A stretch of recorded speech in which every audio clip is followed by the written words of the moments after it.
The articulations can really make or break your piece. If you're playing a phrase in an articulation that it's just not possible to actually play that phrase in, it can really give away that you're using fake instruments.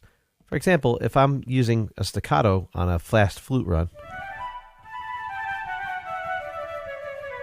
with trills, it works fine. But if I use this sustain mode, it's kind of sloppy and laggy. It doesn't really work that well. A human flute player is going to articulate a little better. So in addition to putting the articulations in by dragging and dropping MIDI notes, you can simply play them. If you look on the left-hand side of the keyboard, down in the keyboard indicator here, you'll see that you can actually play and cycle through those articulations without having to use the menu.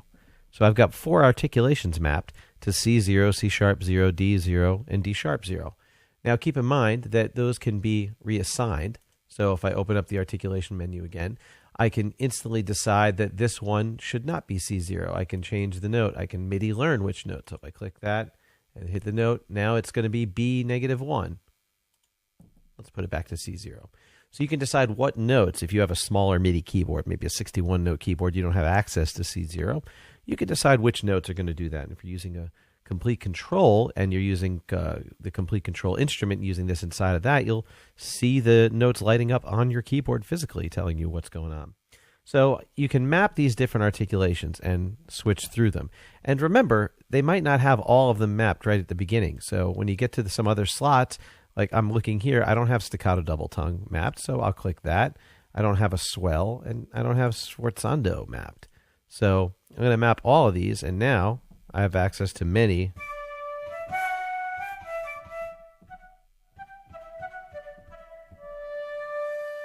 So when you're playing your parts in, you can really bring that realism. You can play while you're doing it. So if I'm doing a nice legato phrase,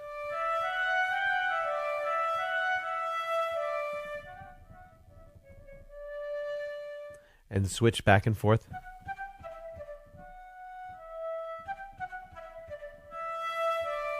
As you're playing. And then back, after you're done, you can go back and edit it if you're not happy with the articulations that you put in. So you get the flexibility of those articulations if you're using the solo and individual instruments and sections. When you're using that combined section, you're gaining speed and good sound, but you're sacrificing the ability to have a different articulation in your flutes than in your woodwinds. So just as an example of what you're trading off, I've taken the same exact piece, a simple, Bach quartet, and arranged it for flutes, clarinets, oboes, and bassoons. Now, you'll see in this first group, I've got it separated on each track, and in the second group, I'm using the quintet instrument all put together. So I gain speed and convenience here, but I lose the ability to have separate articulations and separate attacks and all the different things that I like for the instruments. Let's listen to the difference in the level of realism. So here comes let's listen to this first.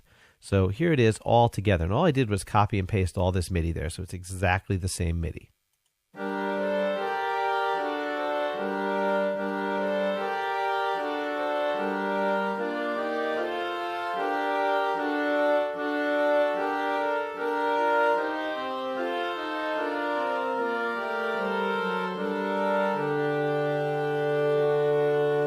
Keep in mind, I also lose control over what instrument is playing what line. I'm just doing it based on key ranges with that instrument.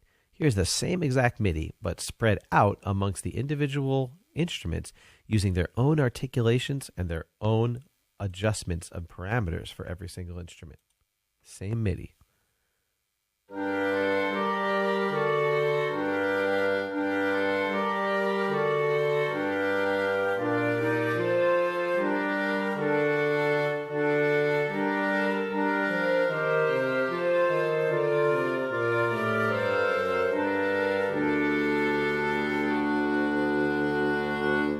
The difference is pretty staggering. I mean, the other one is very loud and direct because it's all one articulation and everything is kind of playing full blast. If I've made them quieter, everything would have been quieter instead of having one instrument stand out as the melody and another instrument stand out as the supporting counter melody, that type of thing. So you can see the benefits of taking your time and separating and scoring it, but you can also see a benefit of if you need a quick woodwind quartet sound to be able to try some stuff out, it's great to be able to compose that way. It still sounds pretty good.